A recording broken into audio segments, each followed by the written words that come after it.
Two dudes, one VHS. Rewind the time, no need to guess. Pop it in, press play, don't stress. It's a movie night, pure retro mess. Old tapes, big last memories flash. We're kicking it back when classics last. So grab some snacks and don't you fret. Two dudes, one VHS. Hello guys, welcome to our podcast today. This is Alex over here. I'm Roma, and we're Two Dudes One VHS. Hey everybody, thanks for joining us again. So today's our official first episode. We're both pretty excited and we hope you guys enjoy it. Yeah. So we're going to talk about Back to the Future. So I don't know if you're prepared much for this, but I've got a little spiel here about the movie that I'm going to cover first. Cool. Okay. That, bro? I'm cool with that. Go ahead. So let's start with the movie description, what it's all about. So, online, IMDb says, Marty McFly, a 17-year-old high school student, is accidentally sent 13 years into the past in a time-traveling DeLorean invented by his close friend, the Maverick scientist, Doc Brown. I'm pretty sure everybody's seen Back to the Future. I don't know anybody who hasn't. My kids haven't seen it. Oh, dear God, what's the matter I with know. you? Back to the Future was directed by Robert Zemeckis. It was produced by Steven Spielberg. You know, some people have heard of him, I think. Yeah. It was also produced by Frank Marshall and Kathleen Kennedy. Do you know that name? Do you know Kathleen Kennedy? I don't know Kathleen Kennedy, no. So currently she is the CEO, the boss in charge of Star Wars. Okay. She is retiring this year. There's been a lot of hate. A lot of people didn't like what she's done with some Star Wars things lately. Yeah. So, yeah, but big name. It was written by Bob Gale and Robert Zemeckis, which was excellent writing. And I'll go over just a few of the starring roles, just the big names. So we got Michael J. Fox. And we know Michael J. Fox at this time was Alex P. Keaton on Family Ties. Okay? Yep. In the same year as he did this, he was doing Family Ties. He also did Teen Wolf, which was another amazing movie that I'm sure we're going to get to at some point. He's got a long list of film credits. Next is Christopher Lloyd. Now, Doc Brown. He's got 256 acting credits in total. Wow. That's a ton. He has not stopped working. Nope. One of my favorite ones of his pre-Back to the Future was him as a Klingon in Star Trek 3. I thought that was pretty cool. Let's see. Who else do we got? We've got Leah Thompson. What was Leah Thompson in again? Leah Thompson, I've got it here. Oh, she was in Red Dawn with Patrick Swayze. A great movie. It was a good movie. She was in Jaws 3D. She was also in Howard the Duck. That was good. I liked Howard the Duck. That was a great movie. Duck. Yeah, she did. She'll never forget that. Yep. She was also Caroline in the TV series Caroline in the City. I don't know if you ever watched it. I remember it. Episodes. So a popular one. Other than that, we've got Crispin Glover, who, he's got a few acting roles. Yep. For those that don't know, Crispin Glover is George McFly. And his most notable was the creepy skinny man in Charlie's Angels. Charlie's Angels movies. Yeah. That's where I always tie him to besides Back to the Future. Yep. He also did. What else did he also did the Alice in Wonderland in 2010, the 2010 adaptation of Alice in Wonderland. He had that eye patch. Exactly. Yeah, what was the Knave of Hearts or something like that? I can't remember. But yeah, okay. I totally forgot about that one. Tom Wilson is Biff. Tom Wilson, Roma. He's done one movie that I love, that I love, and that I spent the past 15 years telling you to watch. Oh my God, what was it again? Was Blood In, Blood Out? That's the one. Yes, he was in Blood In, That's the Blood one. Out. That's the one. Yes, Yes, yes, he yes, yes. played narc cop.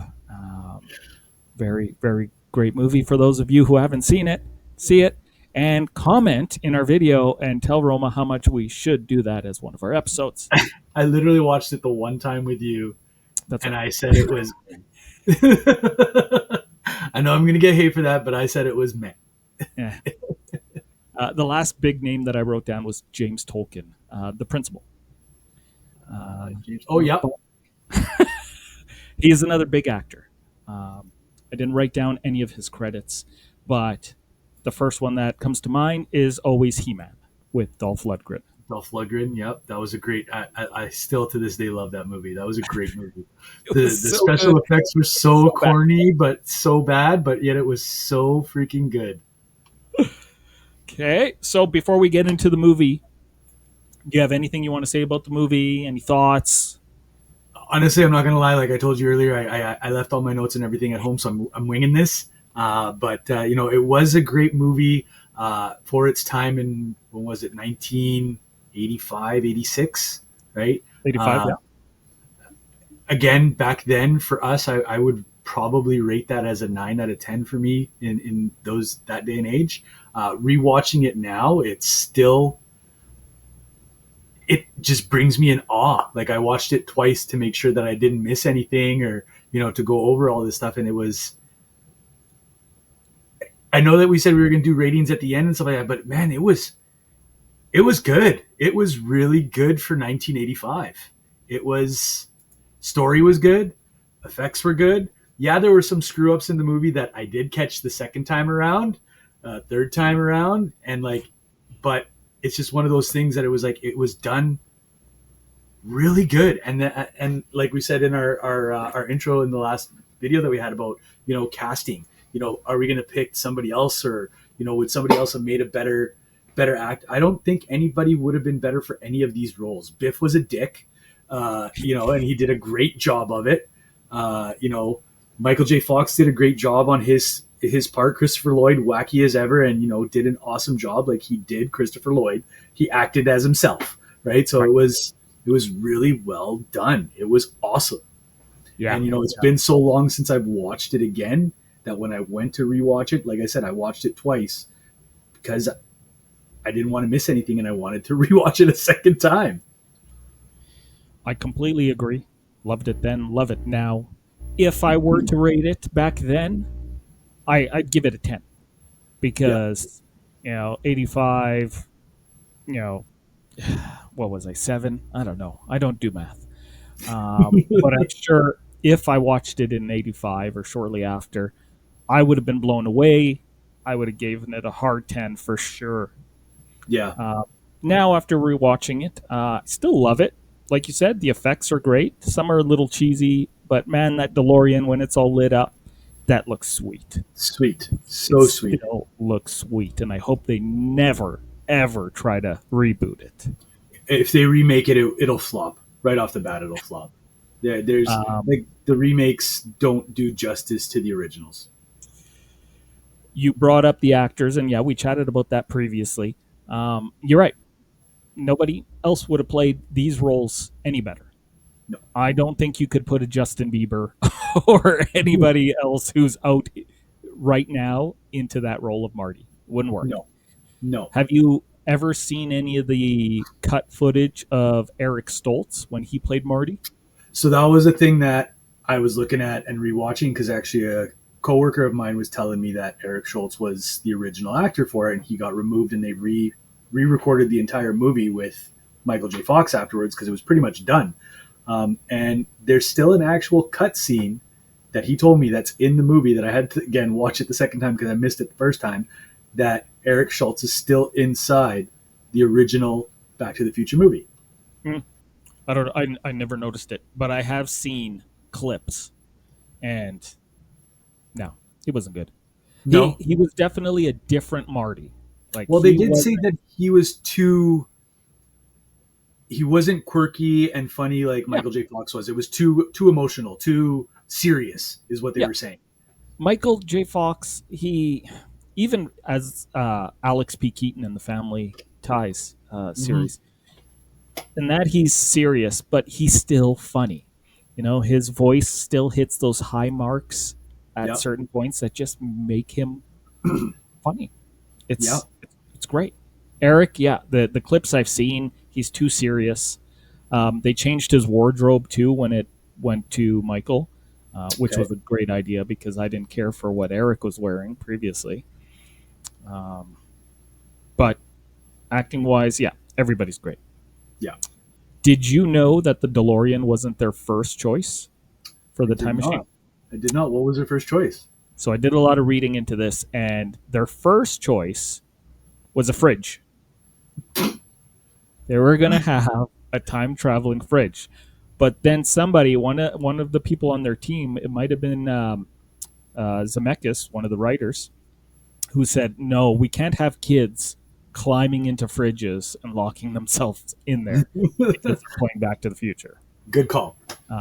So their secondary was a photo booth, like you Bill and see in the Ted. mall parking lot. There Yep. is the drop off your film, develop, something like that. Yep. But eventually, they leaned towards cars. I read that Mustang wanted it.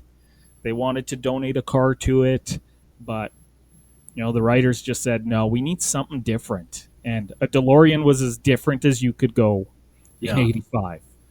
And it was a great idea because it looks like a spaceship. Yep. Uh, that, what is it, stainless steel body? It's cool. I think it was the only car that was made like that. Yeah. Yeah. And what, it only lasted like maybe 2 years, 3 years.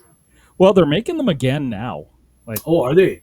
the DeLorean guy found a bunch of spare parts in one of his warehouses or something, so he Right. was able to produce. I can't remember. I'm not going to quote a number, but he was able to produce more using the spare parts. Wow.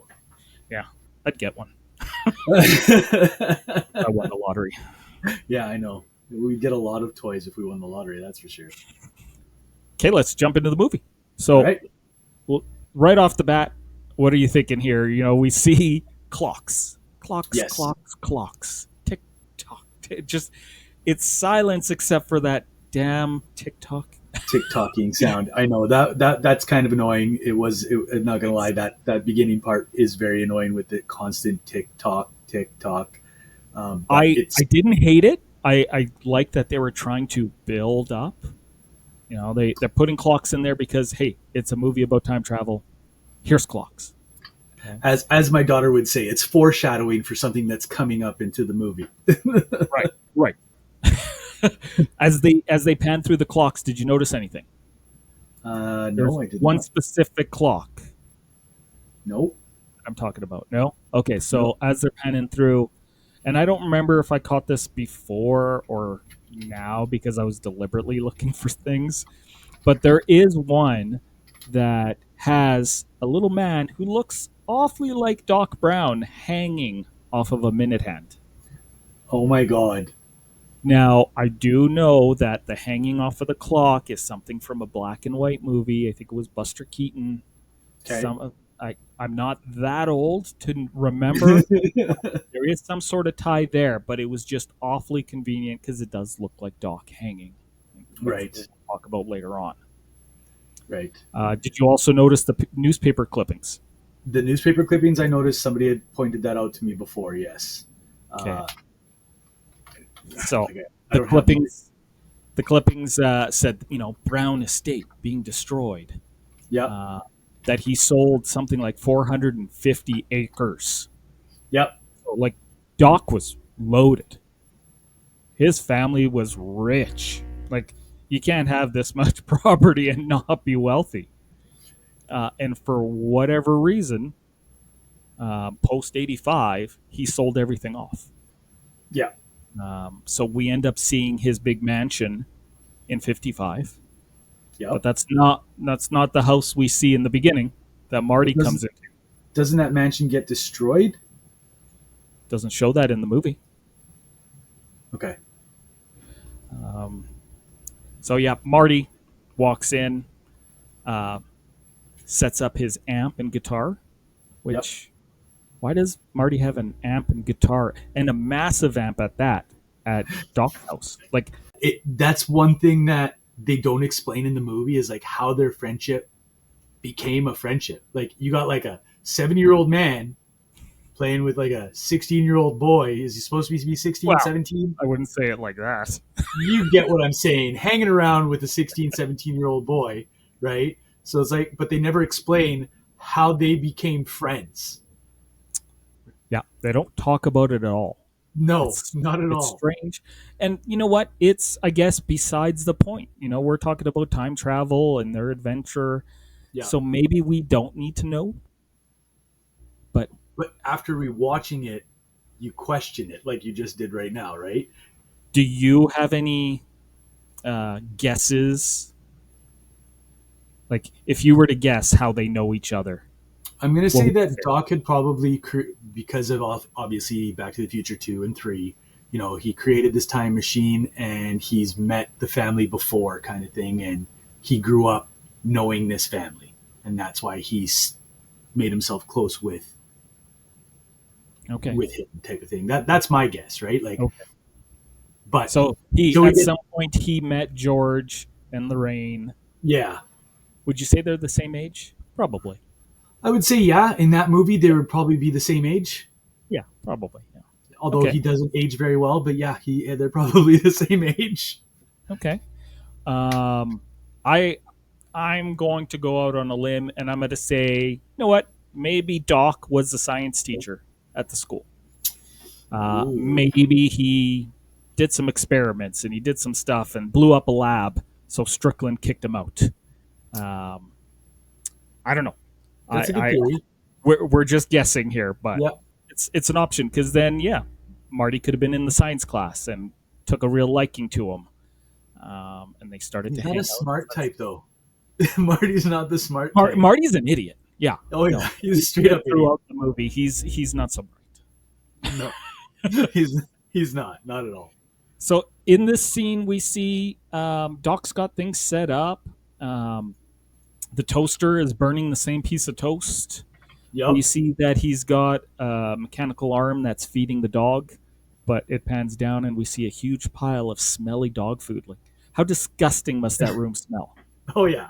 Oh yeah. When you open one of those cans, it's disgusting. Let alone like the garbage can was full. That's gross. It must stink. But Marty doesn't say anything about smell because Nope. Doc's his best friend, so Yep. he's not going to be rude. So clearly, we know right off the bat, Doc and Einstein are missing. They're somewhere. Yep. He gets a phone call from Doc, right? He does mention, "Hey Doc, where you been for a week?" So that's a week's worth of dog food on the floor. Where has Doc been for a week? He just says working. Yeah. Isn't he, just a scientist? Wouldn't he just work from home and that truck that he has? Well, and that's the thing too, is like if you look at all the inventions that he had, maybe he was selling some of those inventions. That is his work. Yeah, but where's his base of operations? Wouldn't it be just at home? I guess so, but again, we just talked about the acres that he sold, that the Right, that family he lost. sold, Yeah. that he lost. Maybe he had another place or other things to do at that time as well. Like he still had a piece of land somewhere that he's going to work for. Yeah, maybe he kept some. But if that's the case, and him and Marty are best friends, I don't think Marty would be like, "Hey, where you been for a week?" I guess that's true too. In the loop, or he'd be like, "Oh, maybe he's over at the acreage. I'll go check it out. I'll go say Right. hi, something." But I don't know. Again, it's one of those things they don't talk about. The alarms go off, and then we hear about how the alarms are all 25 minutes slow, and his his experiment worked. Yeah. What experiment? I don't understand. I don't understand. Yeah. Later on, we'll see that Einstein's clock goes a minute ahead. Yeah. So, are we assuming that all these are 25 minutes? Oh wait, were they? They were slow. Sorry, 25 minutes slow. Einstein's was a minute slow. Yeah. So, did he do time travel experiments already? Is that why they're all 25 minutes slow? It's That's got to be something. it's got to be something like that. You're 'Cause you're right. he's surprised. He's like, "Oh, is that them? It worked." So he's done something with these clocks that involve being 25 minutes slow. It has to be time travel. I don't know if he's set up another flux capacitor, a mini one or something, and he's been sending clocks to the future or whatever to test Right. things. No idea, but it's something. Again, yet another thing they don't really touch on.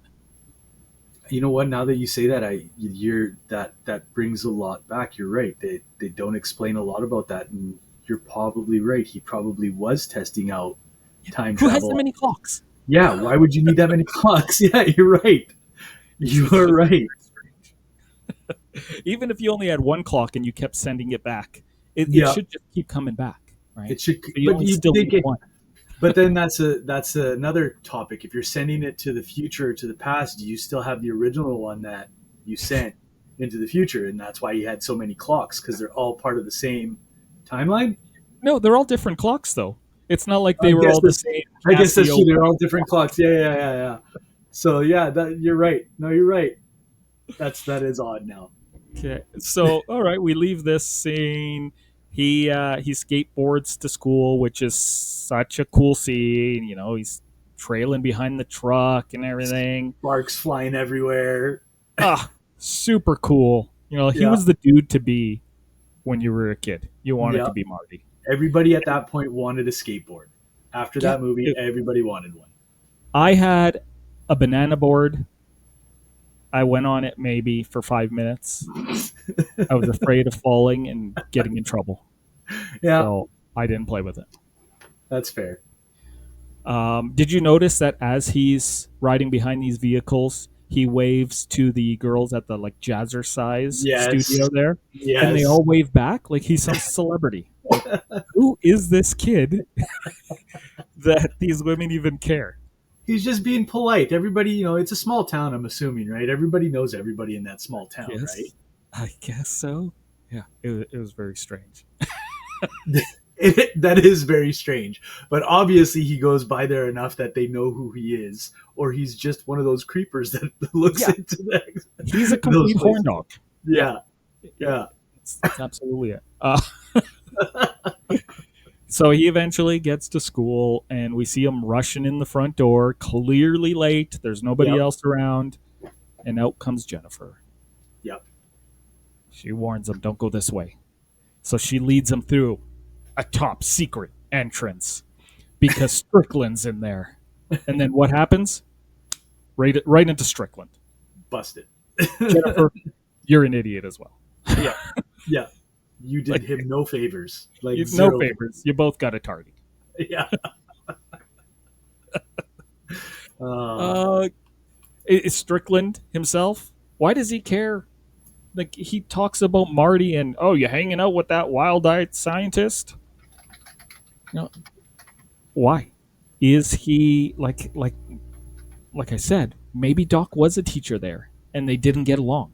Maybe he did. He blew up a lab, like I mentioned, and Strickland it, just hates him now and it makes doesn't more like Marty hanging out with him. it makes more sense now that you came up with that theory why he Yeah. hates him, because it's possible that you're right, that he blew something up in the school and it cost the school tons of money, or maybe that's the reason why he had to sell off all of his land to pay off for all the damages to the school. Who knows, right? I love Strickland and how they never change his face. Yes. We see all cast members in 85 go back to 55 and they've de-aged. Yeah. And he, like Marty brings up, he's never had hair. He looks exactly the same. They Exactly didn't the even same. try to put wrinkles on him or anything in Yeah. 85. It's great.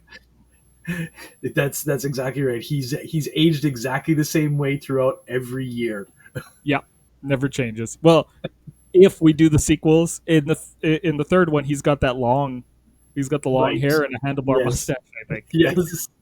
But still has the same wrinkles and everything else. Well, but I guess technically that's not him, right? I guess that's true. not Strickland. In this movie, it's Strickland in both timelines. But yeah, the actor gets to wear a wig or something finally in the third one. Yeah. Okay, we go to the band tryout, whatever Yep. they're doing for a dance, Yep. and Marty's band name. I don't know. It struck me as very 80s. Did you catch it? It was the Pinheads, right? The Pinheads, yeah. Yeah. Yeah. Yeah. The one thing I will mention on this is that, I'm not gonna lie, after watching it this time around, I did not know that it was Huey Lewis that was the person The in the judge in the jail, middle. the judge in the middle, and that he was saying that they were too loud to his own song. I had no idea till I watched it this last time. Right. And what an iconic song. The Power of Love. Yes, Iconic. such a Iconic. great song. It's so great that they got Huey to appear, even Yeah. in that tiny little role.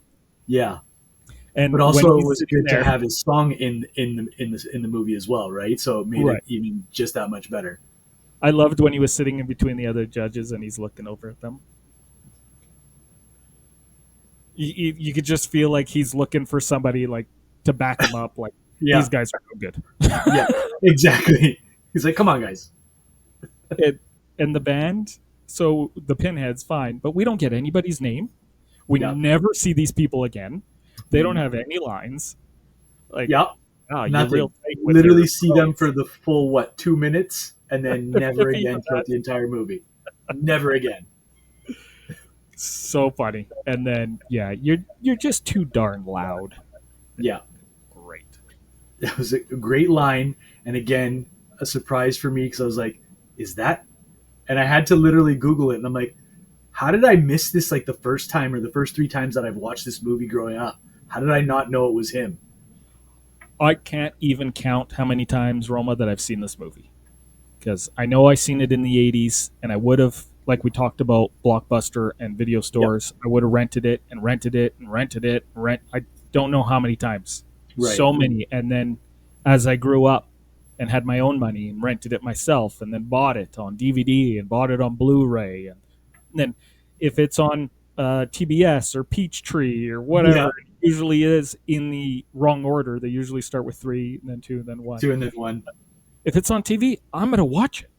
Yeah. I just let's move on. So the next scene, Jennifer and Marty are walking out in front of the clock tower, which is Universal Studios.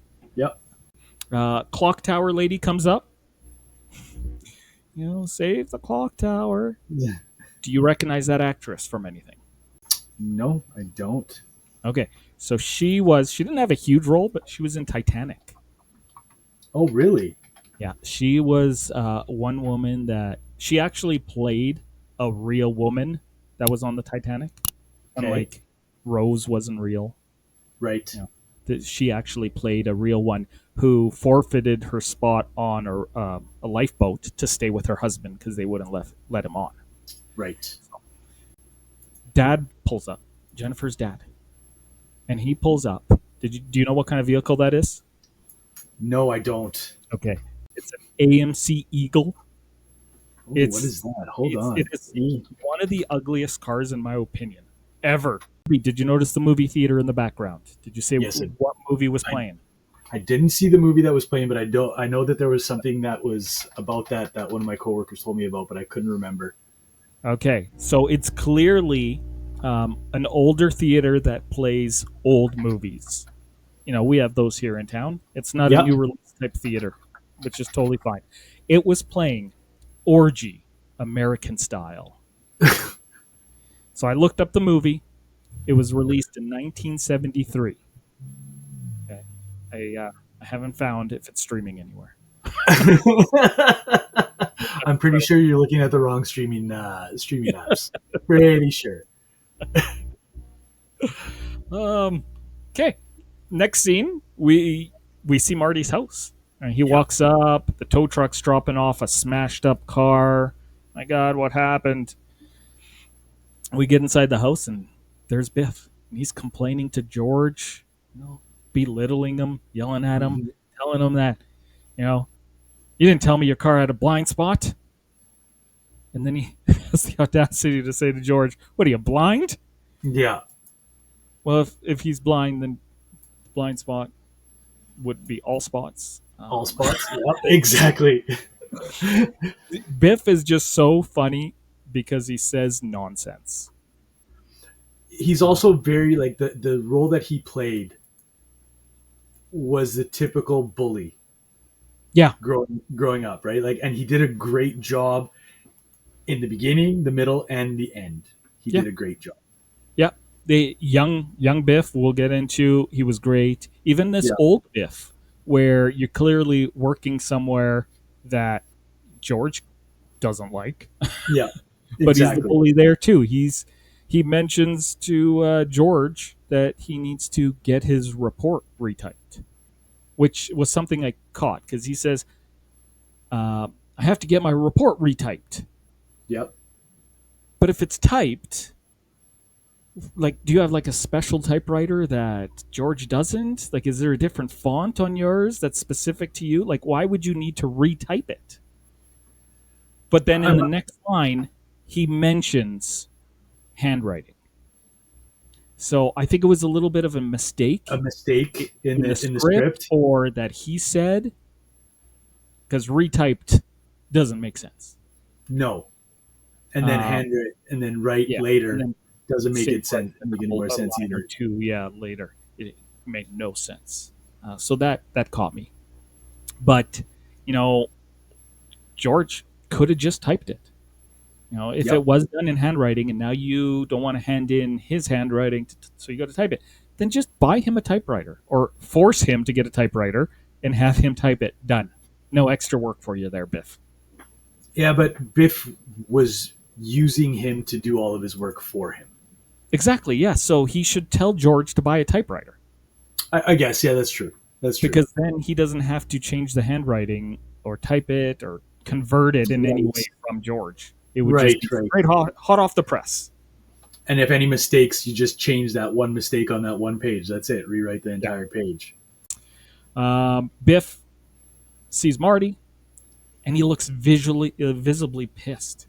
Like he despises. Like he went from joking around, sort of laughing at George, to a full scowl when he saw Marty. He says, "Say hello to your mom."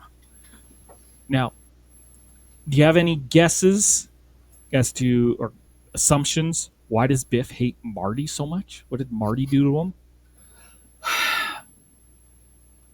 From the movie itself, in the beginning, after rewatching it, like originally, no, I don't have any theories. But I also want to think that it has to do with, again, with time travel. Like he did something to him that he didn't like, or something him and Doc Brown did to him that he didn't like. Okay. So I think, and I hope it's this, like, because you see it, you can go back and watch that scene. As soon as he makes eye contact with Marty, his face changes. Instant anger. I hope that he remembers Calvin Klein. The guy did dump a bunch of manure on your car. So I hope that he just hasn't let go yet. And he looks at Marty and he sees Calvin Klein. Not that he believes he is Calvin Klein Calvin and he's Klein. time traveler, but like you look so much like this guy that I despise. You know what? He That hates kind of him makes that much. sense. That kind of makes sense, but again, it doesn't because the timeline hasn't changed yet. So have they seen Calvin Klein yet? Because again, as we go through the movie, we see that everybody's once he comes back from the past into the future, it's a full 180, right? Like everybody's different. Right. So I get your theory. I do get your theory, but it doesn't Yeah. match with the Yeah, movie, I the way that guess. the movie is. Do you get what I'm saying? Because when he comes back from the past, now I'm not going to spoil it because we're going to get there. But Biff is now a wuss, and now Marty's dad is, he's a supervisor. He's a bigwig. He's a big guy.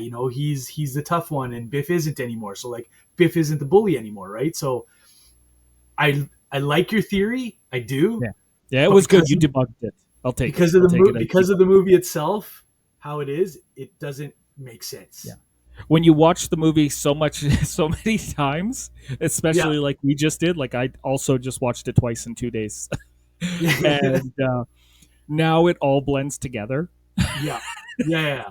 Like we're Yeah. back at the beginning in '85, but we just watched '55 yesterday, so now we're like, so yeah, Yeah. that's probably where I goofed up. Yeah. Okay. Yeah. Cool. Did you notice that Lorraine is a raging alcoholic? Yes, I did. And you know what? I didn't notice it in the previous times of watching it until now. Like, she is a full on raging alcoholic. Yeah. Uh, Not to laugh at alcoholics. It's not a Yeah. laughing matter. We No, understand people have a problem and they need to seek help. 100%.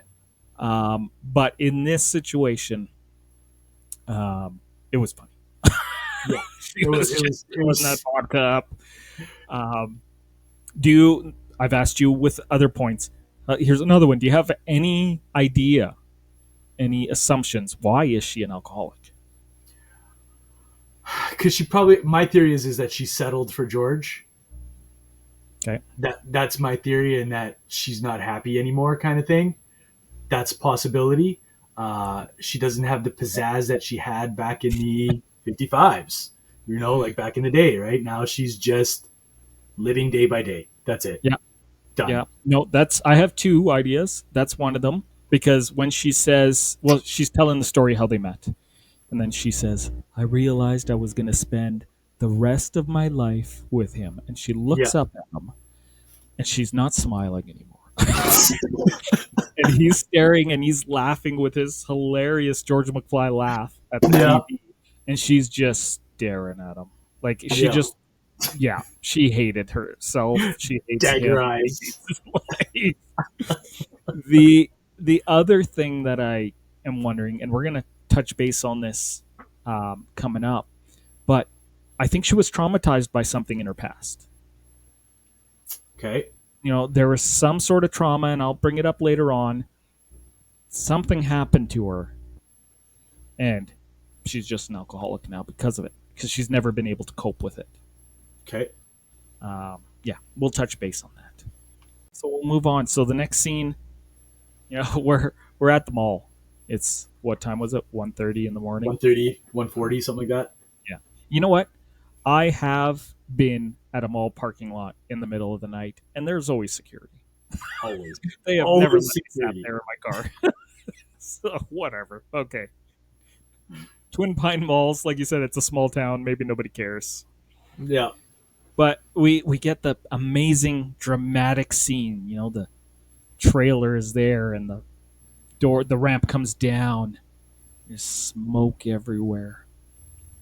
Did you notice that before the car backed out, when the smoke cleared, there was only about like maybe 4 to 6 inches On on each either side? side of the car? Yeah.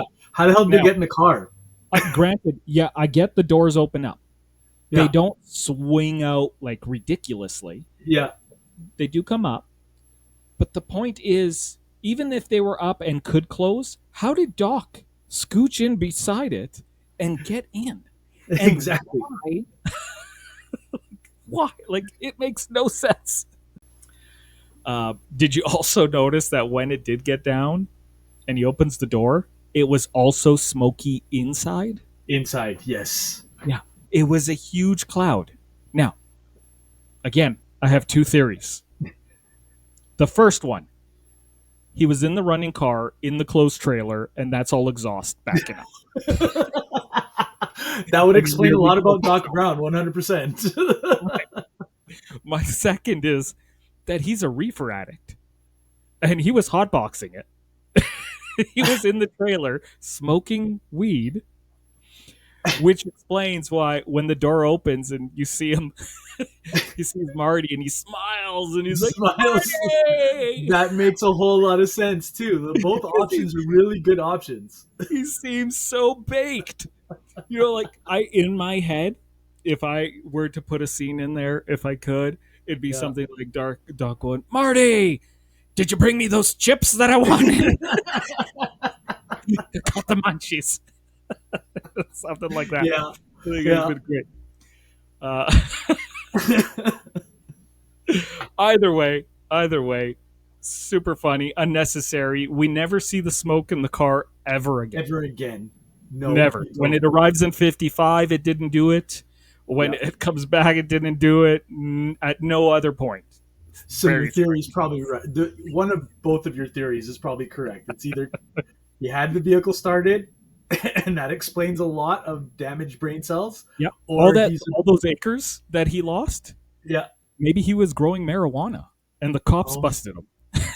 Maybe that's why he lost all his land. He's part of the cartel now, is where we're going at this point. Yeah, that makes sense. He has connections. He had a connection for plutonium, so he's got connections places.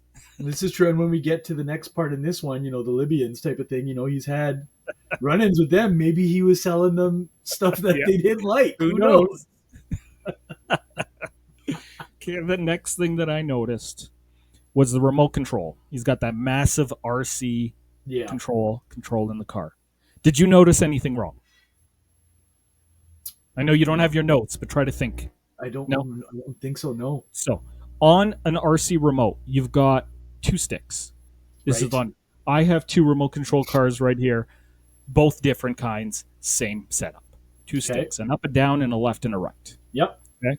And how they always work is up is forward, down is backwards, reverse, left and right is your steering. Right? Yep.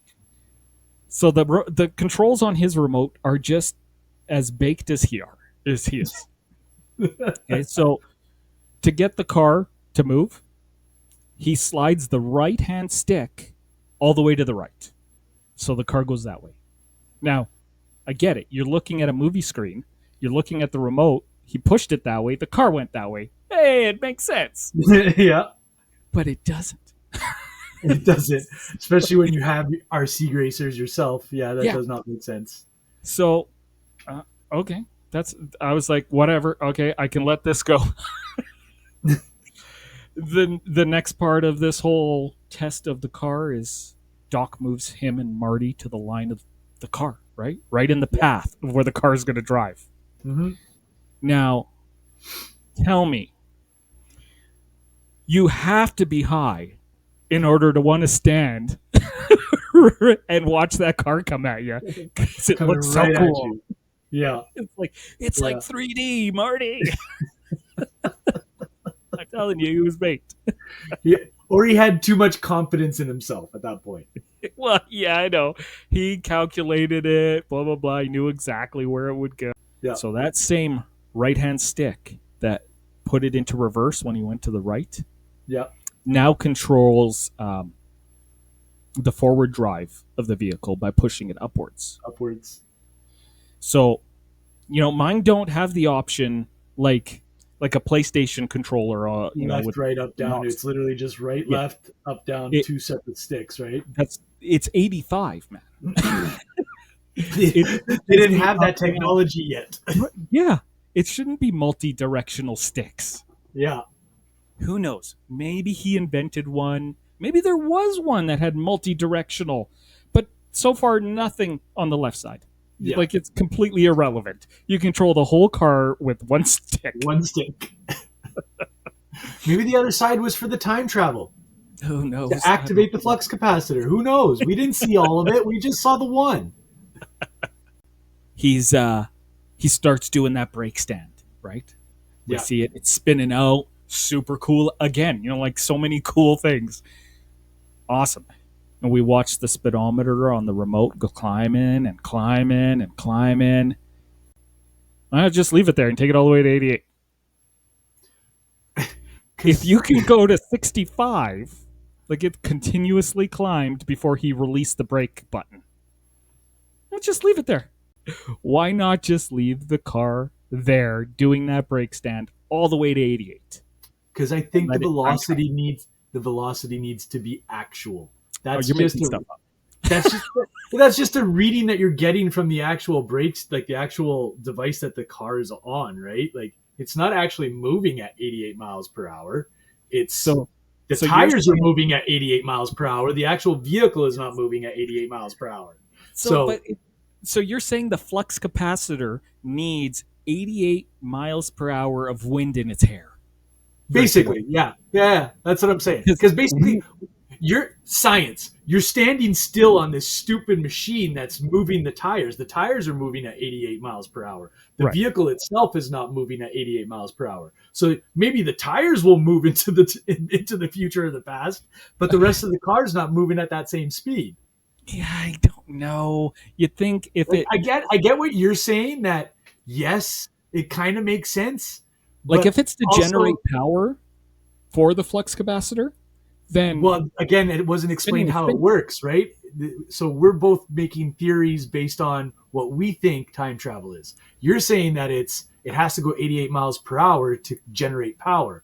I'm saying that it has to go 88 miles per hour for speed for it to go into the past or the future. okay, so I'll give you that one. Let's say that the plan, and you say we're like guessing and we're thinking. I know. Yeah, Okay. I've time traveled a lot.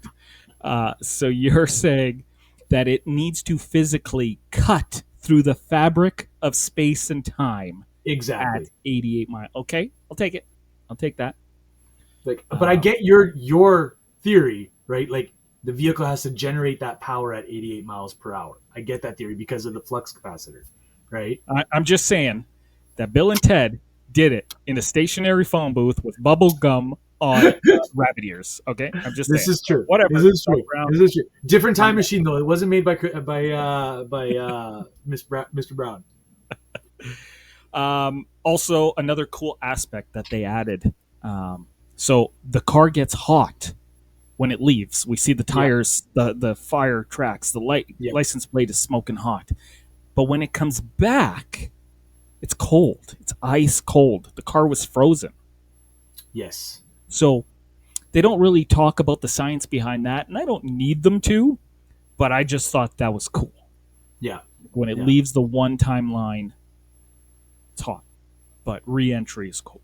It's cold. What doesn't make sense to me though is the tires. Like you just said, the flames going out, Right. right? You'd think that those tires would be completely burnt, roasted, They flat, got zero traction. melted, zero traction left, and then they come back and they're still in pristine condition. Like nothing's happened to those tires. Like zero. I know. It's funny. Okay, so the car's gone now.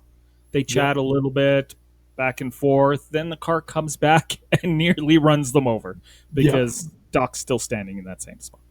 Yeah. Okay. And we see that Einstein's clock is a minute slow. So same as the ones in the house that we talked about that were 25 minutes slow. Yeah. So he must have been experimenting sending clocks. And then they all came. But I don't know. He's been gone for a week and he didn't know that they came back. So what kind of experiment do you just set up, leave for a week, and hope it works? So Doc explains it to Marty, and he says that Einstein skipped over that minute instantaneously, like he was never gone. So he tore through the fabric of time and space and reappeared immediately, is what Doc is saying to Marty. Now, I'd buy it. I'd buy that. But when Einstein gets out of the car, he runs straight to the truck, scared. Okay? We're going to see in a little bit the Libyans show up. Yeah. Einstein knew they were coming. He was looking there. He was barking there. He tipped off Doc about it. So I don't think he skipped over that minute at all. I think he went into the future and saw everything. Doc get shot. And then the car came back. Yeah. I think you're right. I don't know if that's a mistake or if Doc just doesn't have things figured out and he thinks he skips over it instantaneously like it never happened. I think what you just said was right. I think his calculations were wrong and he doesn't realize that they're wrong. And then, like you said, Einstein knew what was happening before anybody else did and he called it out, but nobody listened. And then you get the next scenes, right? So I think he just miscalculated and he doesn't know the full theory or full extent of his time machine at that point. Right. Another little flub that I kind of noticed, and I don't know if it's a flub, but Marty asks him, he says like, holy, does this thing run on regular unleaded? Yeah. First off, do you remember having to tell the gas pump attendant you wanted unleaded? Unleaded? I don't remember that. No. No, I always No. remember saying regular unleaded. I never once drove a vehicle that took anything but unleaded. Unleaded. So Yeah. I'm not that old, but it was out there. Well, you're old enough to have people still pump gas for you because I don't remember anybody pumping God. gas for me. I may have told you this. Just a quick side story here, but I remember I was driving my Mercury Capri. It was a '78. Okay? Yeah. I painted purple with 2 white racing stripes. I labeled it "Purple People Eater" on the back because I remember that song. It was cool. Okay, so I would go to the gas station that was only 5 minutes from my house. And I would pull up to that pump and I'd roll down the window, the old-fashioned way, The old-fashioned way, yeah. and I'd say to the guy, "Give me 5 regular unleaded, please." One day, the guy replies to me. He doesn't just go pump. This time he says, "Every day you're here for $5." I told him my explanation was, that's very true. But if somebody steals my car, they only have $5 worth of gas. So in my head, I was a genius because no thief is going to stop to fill up. No thief was going to steal the Purple People Eater. The Purple People Eater was stolen. No, it wasn't. After I started dating my wife, it was parked in front of our house, and it was stolen in the middle of the night. Oh my God. And I said that when I reported it. Who steals a purple car with white racing stripes? And What only kind of $5 of gas. maniac does this? Granted, the ignition started without a key.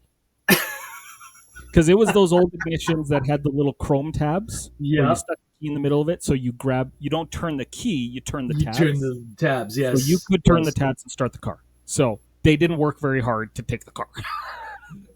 Fair. They got it. It was worth maybe $1,000. That is now a tangent outside of the movie. Let's get back to it. Doc corrects him and says, No. This runs on plutonium. And right off the bat, I'm like, screw you, Doc. Sure it doesn't. The flux capacitor runs on plutonium. The car, which is what Marty was asking, is if it runs on regular Runs on- unleaded, Yeah. which it does. Yes. We know this because, hey, let's move to part 3 for a second. The time machine goes to the past to 1885. Yep. But Doc says, we don't have gas. It's still a combustion engine. Yeah. Still need Yeah. the gas because he had the Mr. Fusion on the one. That's right. At that time, right? So he could power the flux capacitor, no problem. But without fuel, the car's still not going anywhere. Exactly. So Doc, you're an ass for lying to Marty. Or it's something that they rectified in the third one. I don't know. I don't know, but you're right. He lied to him in the first one and then rectified it in the third one. Yeah. The next scene, we see them suit up in their radiation suits. Yep. Okay. So, he grabs it with the big fork clamp and he puts it in the car and it sucks in, great. Then he takes off his mask and he tells Marty it's completely safe now. They've got just the empty canister. And he walks over to the case. He opens up the case. He puts the empty canister back in the briefcase with no mask on. Yep. Now, he had the mask on when he opened the case and grabbed it and walked with it. So clearly there was a problem. There was radiation. But why is there no radiation now when he opens up the case and the case is full of other bottles? That was the only empty one that he was putting back. The other ones were all still there. So aren't they giving off the radiation that he was so worried about? I guess that's something that wasn't caught in the movie. You're right. I don't know. Because the case is open. We see every single one of those canisters. They're Maybe all the there. canisters that are full aren't radiating. It's the ones that are empty that are radiating. Well, no, because he carries the full one over to the car. I guess, yeah, that's right. That's right. And then That's right. empties it. That little tube empties. Right. And then he's But all... the- he's- That's other right. That's right. That's right. Man. So, I don't know. Cancer. I found funny. I don't know if you noticed it, but Marty's got the camcorder and he's That's recording right. Doc. The giant freaking camcorder. Yeah, I Yeah, remember yeah, that. yeah.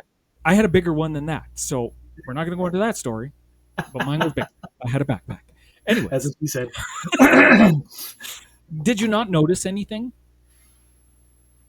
about the You recording? notice more than I do when it comes to these kind of things. I already know this. So Like I like said, this I've whole watched thing it is so going much. to be you. So what I noticed, I can't help but going on a quick little story. So back in my youth, when I was 13, 14, 15, people would actually hire me to film their weddings. Right. So I would go to weddings paid with my parents. My parents would come, obviously, and these were Yeah. all friends of the family and whatnot. And they would pay this preteen and teenager to film their wedding. So that's why I had so many video cameras and all different styles of video cameras.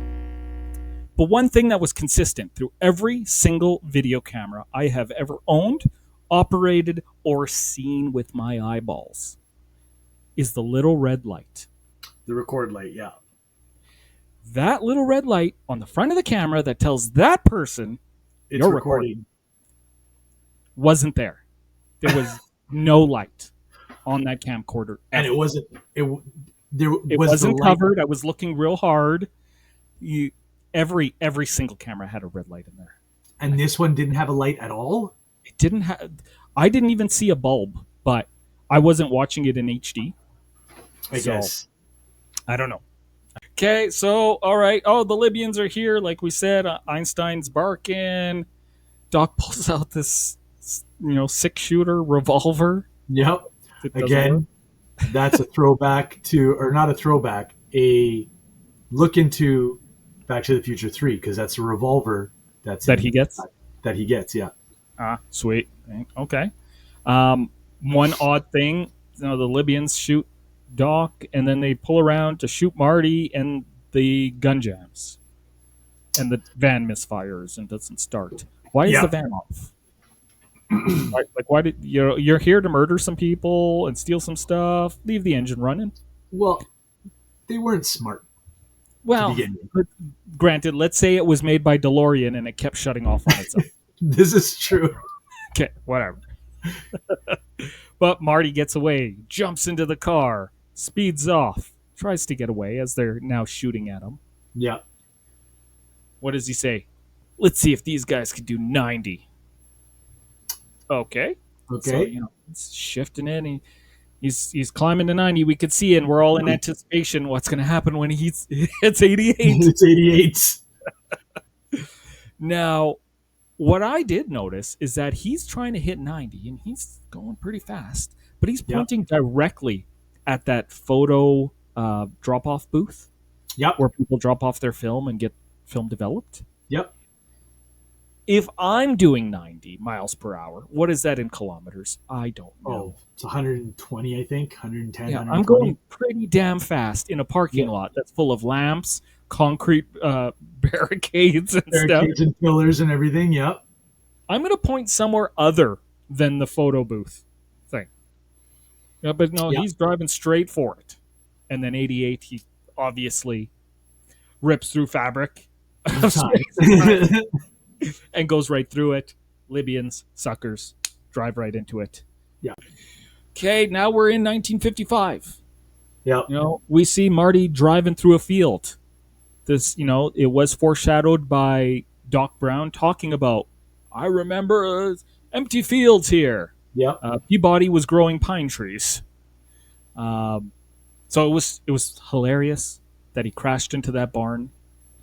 I don't know if I noticed a hole in the back of the barn, because he would have driven through a wall.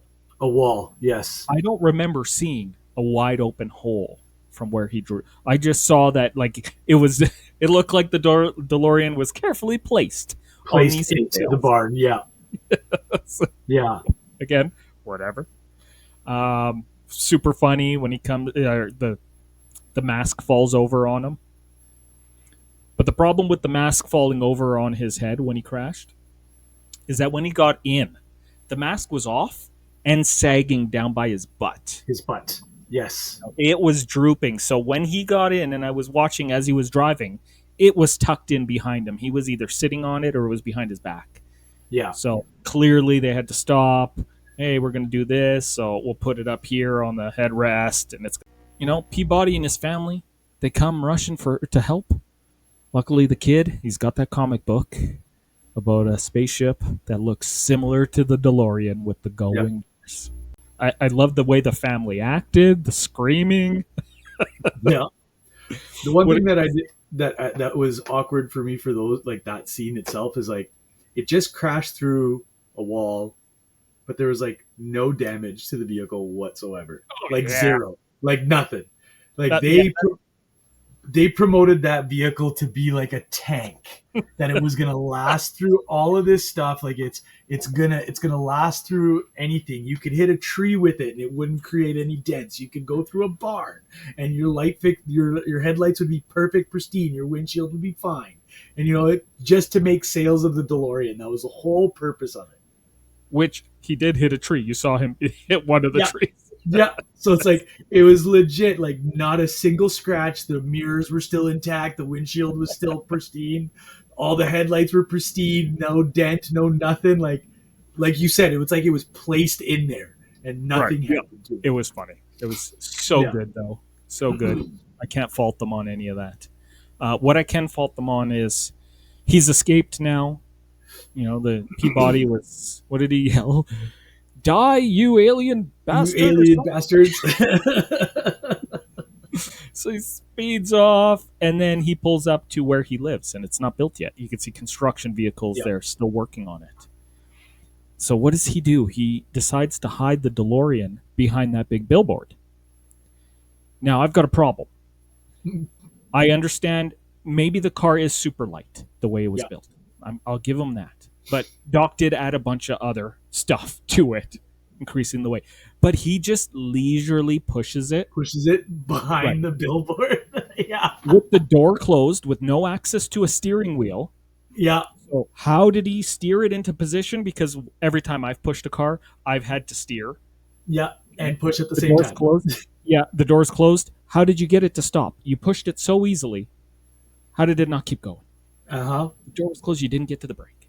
Yep. So it's just, couldn't you have filmed it with the door open where he was just, one hand on the steering wheel and one hand on the frame of the car, and he's pushing it like that and maneuvering it into the right spot?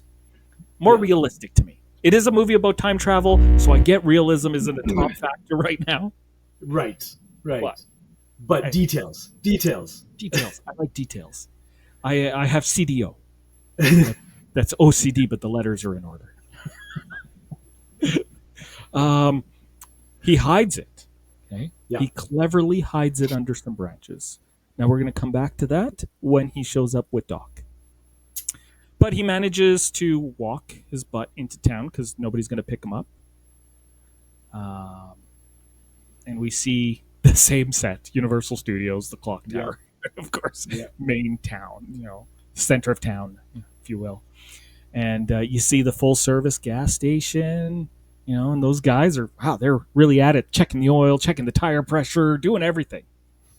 I wasn't around for that full service. Yeah, all my guy did was he would check the oil if you wanted him to, but it was just mainly pump. Yeah. Did you notice the movie that was playing this time? Oh, it was. I remember they were talking about it, that it was a movie that wasn't even out at that time. Not true. Not true. No. So the movie was Cattle Queen of Montana. Now that sounded made up to me, so I googled it. It was released in 1954. Right. So it's been in the theater for a while, which makes sense. They don't have video. There's no Blockbuster, so movies ran in movie theaters longer than they did in the future. But 1954 to 1955? Well, yeah, because I don't know what month. It could have been December of 54. Oh, I guess that's true. I'm not saying it was a summer blockbuster in July. That's true. So the movie was starring Ronald Reagan, which is great because we also hear Doc make fun of Ronald Reagan, the actor. Yeah. So it was great that they used a Ronald Reagan movie. Marty goes into that diner. Yeah. Nice classic diner. Nice fancy phone booth. But dick move, Marty. Yeah, ripped out a full page of that phone book. Yeah. Now, every single person on both sides of that page doesn't exist. We don't have Yeah. their phone number. We don't have their address. We don't know they exist. You remember what? Like, I'm looking back at that too. It's like back then, everybody knew where you lived. They could just search you up. Like everybody had that. Now you don't. Everybody wants to be anonymous. Nobody wants to know. Everybody, God, people are even afraid of showing their license plates on the internet nowadays. Yeah. Like, Yeah. dude, I drive past 1,000 cars a day. I could see everybody's license plates. Your license plate in a photo on Facebook is going to do nothing for anybody. Exactly. Whatever. But he steals it anyways. Did you notice that he stole the wrong page? No, I didn't notice. So in the book, like when it shows that he rips it from the right. Okay. But then when you do another quick view of it again, it's in his left hand now. Oh no, I missed that. I'll have to go back and see. Yeah. The second time I watched it, so again, I had a lot of helpful hints from one of the guys at my work. He's a big movie buff, just kind of like you. He watches it and he's like, you got to watch for this scene and this scene and this scene. And so I was like, legit, he rips it like this, and then like a split second later, the paper's in his left hand. Okay. Before we continue on, we're going to just take a quick word from our sponsor. No, who am I kidding? We don't have sponsors. I was going to be like, when the hell did you get a sponsor? If you're listening or watching this right now and you want to be a sponsor, hey, where are you guys? There are two dudes here, and one VHS. This movie's so good, and there's so much to talk about that this is a longer episode, and we're probably not going to do them this long every time. Yeah. So feel free to pause and come back. Hey, it's 2025. You can do that. Yeah. He's ripped out that page. He's asking about the directions, and the waiter, the owner, whatever. He snaps at him. You know, tells him to buy something. And man, again, great writing. Give me a tab. Marty, it's 1955. Like, you have to have an idea the tab isn't around. Yeah. Like, and then the wordplay of you want a tab, you got to order something. You know, like, because a tab is, creating a tab, putting all your food, all your drinks on it, and paying it at the end. And then he jumps to a Pepsi free. If you want a Pepsi, you got to pay for it. It's just, Marty, you're an idiot. Just, I understand it's taken some time to get accustomed to, I'm in 1955. But come on, man, realize you're in 1955. It's not the same as what you were in 1985. So a lot of the things are different. So he ends up getting a coffee with no sugar.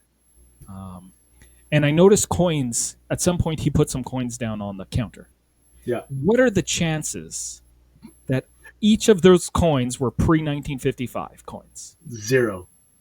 Like, like nowadays, no. I don't remember the last time I used coins in my pocket. Yeah. But there were times where you'd open it up and you'd see like, oh, wow, this thing's like 40 years old.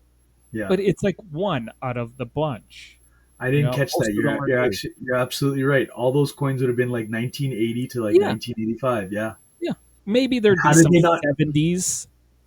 If you would not notice that they're different, because it would have been a different person on or different item on the actual dime and everything. We're Canadian, so ours are a little different than what we're dealing with there. I don't know what they have. So presidents on one side, something else on the other side. I don't know. Yeah. Ours has been Queen Elizabeth for years. Yeah, but she's aged at least. That's true. That's true. That is true. All right, so we get Biff walking in with his goons. Okay. Anything about the goons that you noticed? All that they're weird. Every single one of them. Come on, man. So 3 goons. The main one that I'm going to talk about is Billy Zane. Yep. Okay. That's Billy the guy Zane. Yeah. Fantastic. He was in the movie The Phantom. He was in Titanic. So that's Titanic, 2 people in this movie from Titanic, which is funny. There was 3D glasses guy. Yes. I didn't bother looking him up. I didn't look up other guy too, who he does one of these. No, I did not look them up. But 3D glasses guy, okay, I looked up what movies were playing in 55 Okay. that were 3D. Revenge of the Creature, which was the sequel to Creature from the Black Lagoon. Creature from the Black Lagoon. Okay, so that was the only movie in 1955 that was 3D. Now, I did a bit more digging. I guess wearing them was kind of a brag. It was showing people that, hey, I've been to a 3D movie. Like Right. he's got that extra money to splurge to go to that kind of a movie, and he's open to this new phenomenon, 3-dimensional movies. So apparently, yeah, back in the day, some kids would wear it. We also now get to see Goldie Wilson sweeping Yeah. up the diner, the Yeah. future mayor. Now, there's a line there where Marty says, "Yeah, he's going to be mayor." Yeah. Gold, yeah, I like the sound of that. Now, tell me, is Goldie Wilson mayor because he wanted to be mayor, or because Marty told him he was going to be mayor? I knew you were going to ask that question, and I think it's because Marty told him he was going to be mayor. Yeah, I agree. I don't think he ever would have been mayor. But then, again, it comes into that same argument that we had before about Biff, right? Or not argument. Right. What I said about Biff is like he was a bully in the beginning. Marty went back to the past and changed everything. So now, is it the same concept? He was mayor already in 1985. yeah, it's weird. Before he Yeah. traveled to the past. So like now it's two conundrums in both, and for both of those kind of things. Now, It's tough because it's the chicken and the egg thing. yeah. Which did come first? Was this the first time he time traveled? See, now that opens up another can of worms too, because Right, is 'cause that the there first could have time he been- time traveled? Yeah, I don't know. It's so tough with time travel movies. Yeah. So we let's jump. We find that in the next scene, George has climbed up a tree because Marty followed him, Yeah. and he's got binoculars, and he's not bird watching. He's peeping. He's Peeping peeping. Tom. He's peeping. And Marty busted him. He says he's a peeping Tom. Yeah. He's looking straight into the bedroom of Lorraine, who has her curtains wide open, and she is literally changing maybe 5-6 inches from the window. Yeah. She knows what she's doing. 100%. 100%. It may be a tiny room, but you don't need to change that close to the window. Yeah. So we see George fall. Marty pushes him out of the way, gets hit by the car. Yeah. Okay. And the dad says another kid jumped in front of my car again. So this is not the first First time that it's happened. somebody has fallen from that branch. Yeah. Maybe it was George a couple other times and didn't get hit by the car. Maybe the dad's been knocking kids out left, right, and center in front of his house, and he's Or just so maybe fed up with it. Maybe Why? it's like your theory that you said. They traveled in time multiple times. I don't know. Or she's just such a horn dog that she deliberately changes in front of that window, and everybody knows it. Everybody talks about it. There's always a guy peeping on Lorraine because she's into it. She's a bit of a voyeur, maybe. Yeah. That makes sense too. Don't Yeah. know. But from what we learn of Lorraine moving forward, I believe, she's a horn dog. She's a horn dog. Yeah. And that's why Marty's the way that he is in 1985. Blame the mother. We're assuming the dad carries him into the house to take care of him. Okay. But when Marty comes to, he's in Lorraine's bedroom on Right. her bed. Okay. So now my assumption, because they don't talk about it, is that maybe Lorraine wasn't home. The dad put him in her room because she wouldn't care. She's not around. I'm sure there are a lot of other bedrooms to choose from. I'm sure there was.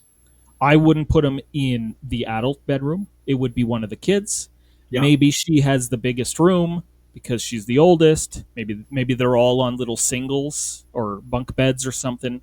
So goes to her room. Now, when he wakes up, he realizes what's going on. He realizes also he doesn't have any pants on. Yeah.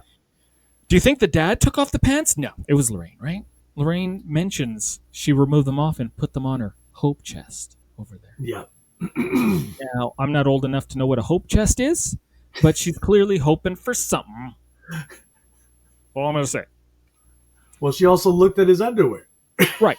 Well, she pulled off, like, he's knocked out with a concussion, and her first thought is, man, these pants look restricting. Let's take them off. I'm going to take them off. I'm going to throw them way over there. Obviously, consent wasn't a thing back then. No, consent clearly wasn't a thing, but she also wasn't really shy. She clearly couldn't have been shy. She has seen dudes in their underwear by now, apparently. All right? Apparently, yeah. Now, did she sneak a peek? I'm going to say She pulled yes. his pants off, looked at his underwear. You're telling me that she didn't... I'm thinking she snuck a peek. 100%. Or copped a feel. And we know it's gross because we know that's her son. She has no clue. She has no clue. To her, it's just some unconscious dude with a wiener. So, she's all for it. Yeah. Did you notice, too, when she's talking to him about the pants, she kind of looks down all timid-like? Yep. Liar! Like she's never done it before. Yeah. Like it was, hee hee, little old me. Yeah. You stripped him, yeah. Crazy woman. Yeah. Going to play this shy, timid thing. He's over for dinner now, and he's sitting at the dining room table, and Lorraine is sitting way too close. Way too close. I'm that dad. I'm saying, what's the matter with you? Move over there. Or sit on this side if there's no room over there on that side. Did you notice who the older brother was? No, I did not. So the older brother was the older brother from the Wonder Years. So he was Fred Savage's brother. Right. Okay. The actor's name is Jason Hervey. Never watched it. I watched maybe 1 or 2 episodes, and that was it. Okay. Now these... Oh, God. What's the matter with you? Winnie Cooper? Oh, God. She was the Topanga of the 80s. I know. No, I didn't watch a lot of TV shows. It was my parents watching everything, so I never watched a lot of the TV. I watched what they watched. God. A lot of the Perfect Strangers and Yes. yeah, and Three's Company. Those are the big ones. Okay, so you didn't notice the brother. What about the mom and the dad? Did you notice who they were from anything else? No, I don't. I have done no research. I'm not gonna lie. I was horrible at this. I just rewatched it and was looking for mistakes and things, man. That's all I was doing. So the mom, she was in Gremlins. Okay. The father, now you won't recognize him, but the father is the voice of Hordak in the 80s She-Ra cartoon. Oh my Remember God. Hordak? Yes, I remember Hordak. I remember Hordak. Awesome. I loved Skeletor, but Hordak was Hordak looked better than Skeletor. Skeletor was good, a good villain, but Hordak was way better. They talk about the TVs. You know, Marty says, we have 2 of them. Again, if I'm the dad, what do you mean he has 2? When have you been to his house? Like, to me, it's a big problem now.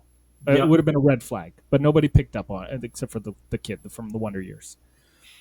Nobody has 2. We had 2 in the 80s. Did you guys? We had 2 in the 80s, yep. Yeah. We had, I think it was a 27-inch color, and then we had one of those big console ones in the wooden box. Yep. The one that had the dials? Yeah, with dials. I can't remember what size the screen was, but it was a black and white screen. So that one was the least used. I did watch Smurfs on that a few times. I was blown away when I got to watch Smurfs in the basement on the color TV because I didn't know they were blue. They were blue. But that's besides the point. Yeah. The next scene, you know what? Marty's decided I've stolen that phone book page. Yeah. Maybe it's time I actually go see Doc. I've been in 1955 for how many hours now? And he You know hasn't even what? gone to look for his best friend. Priorities, man. You're an idiot. Yeah. Had he gone directly to Doc's after stealing that phone book page and not stopped for that sugarless coffee, Yeah. he would have went straight to Doc's. He would have never interfered. No changes. Movie would have been over. Movie's over. Oh Movie boy. done. Okay, so the next scene we're at Doc's estate. We see the big fancy mansion, and he's pounding on the door, and he comes to the door with that huge contraption on his head, Yeah. and he tries doing that mind reading thing. So when Marty pulls the suction cup off of his head, was just classic. Like just the look on Michael J. Fox's face and the frustration of yanking that thing off. It's just How many times do you think they had to take that shot, and that's the one that they stuck with? I would believe it was the first time, and they were like, "Man, you're gold. This is great." Eric, who?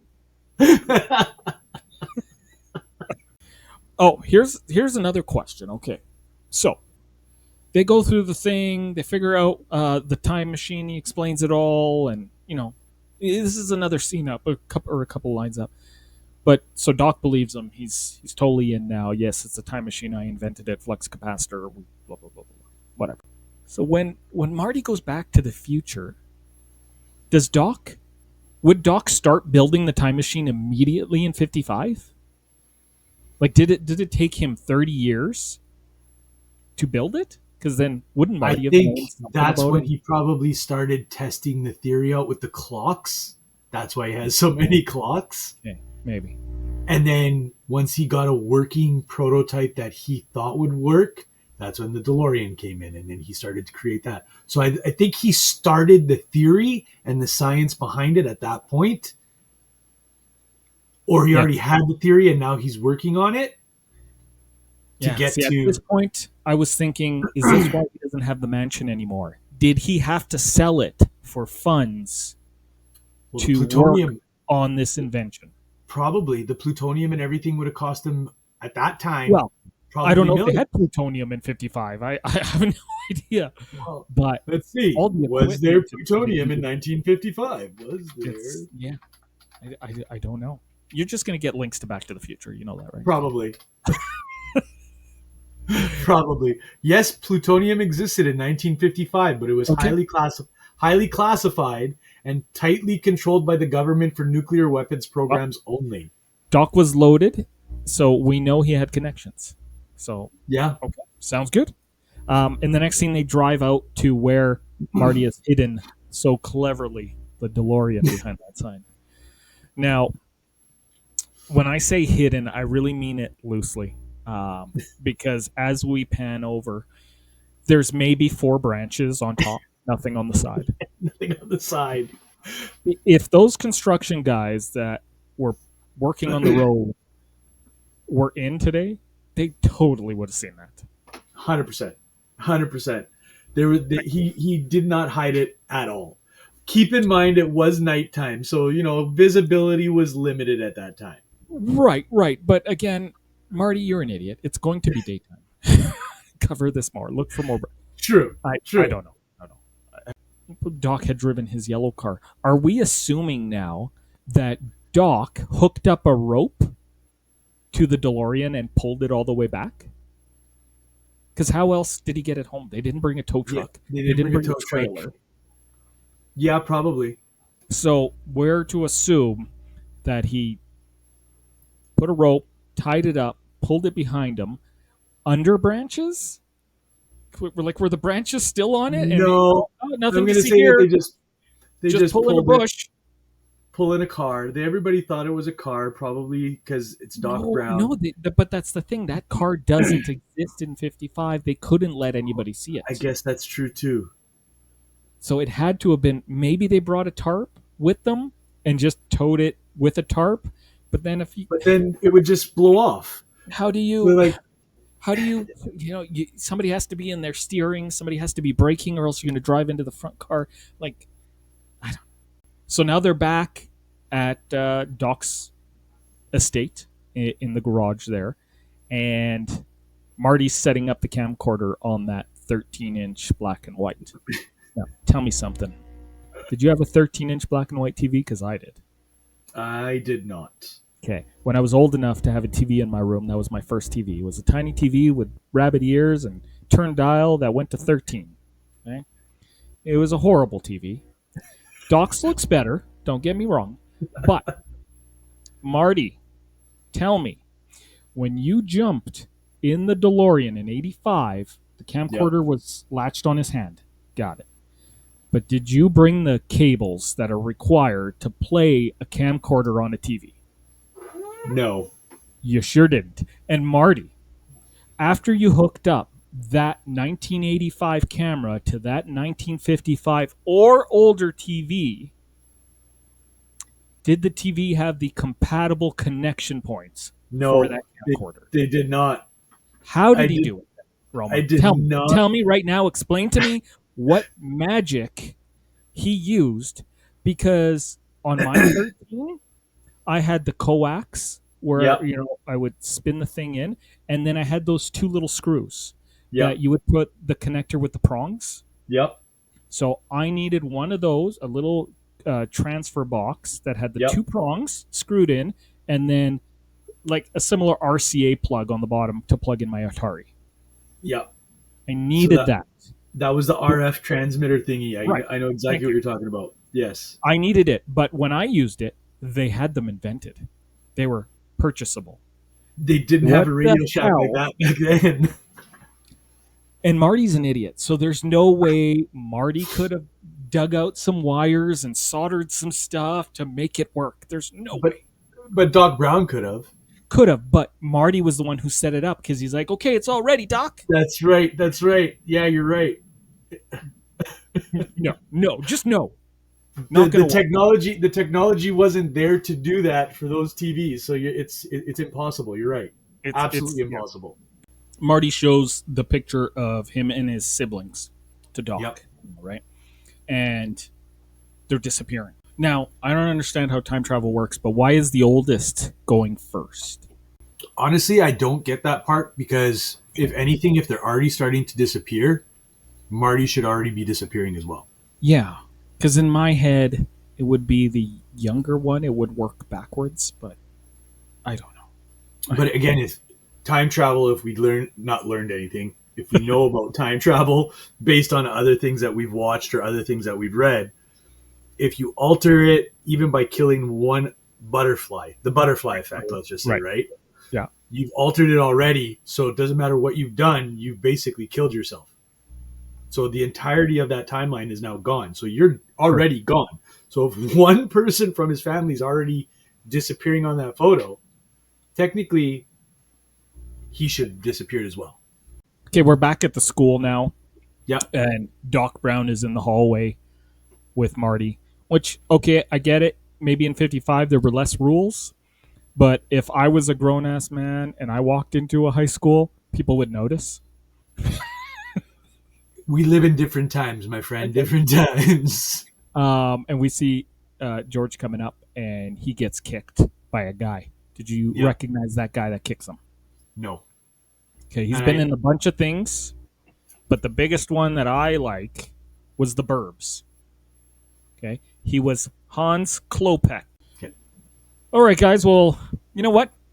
We've decided this movie is too great. The episode is too good. So we're going to split this up. Hey, Roma? Yeah. We're going to do a part 1, part 2. We're in agreement? We're in agreement. We're already at the hour and a half mark right now for this part. So I think we'll make it a part 2. I don't want our listeners to be listening to us for a full 3 hours. So not yet, at least. Not in the beginning. Yeah. Eventually, maybe we'll make you guys do that. But right now, we're not going to do that.